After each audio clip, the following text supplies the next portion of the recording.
Hello, नमस्ते, प्रणाम। YouTube channel पे आप लोगों का स्वागत करती हूँ मैं सुनीता सिंह। हाँ दोस्तों, एक लाचारी गीत लेके आए हैं, जैसा लगे कमेंट में ज़रूर बताइएगा।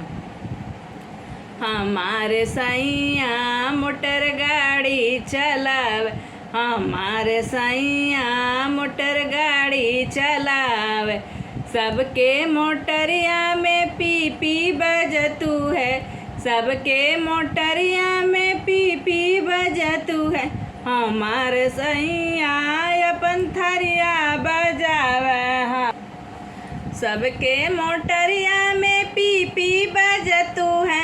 हमारे सैया अपन थरिया बजावे, हमारे सैया अपन थरिया बजावे, हमारे सैया मोटर गाड़ी चला, हमारे सैया मोटर गाड़ी चलावे, सबके मोटरिया में पी पी नचतू है, सबके मोटरिया में पी पी नचतू है।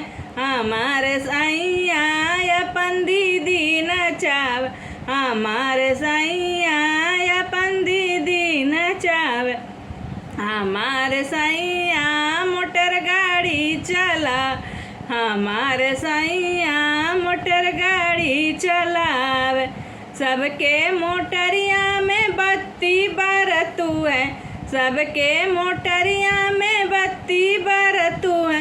हमारे सैया टॉर्च जलावे, हमारे सैया टॉर्च जलावे, हमारे सैया मोटर गाड़ी चलावे, हमारे सैया मोटर गाड़ी चलावे। हाँ दोस्तों, कमेंट में ज़रूर बताइएगा।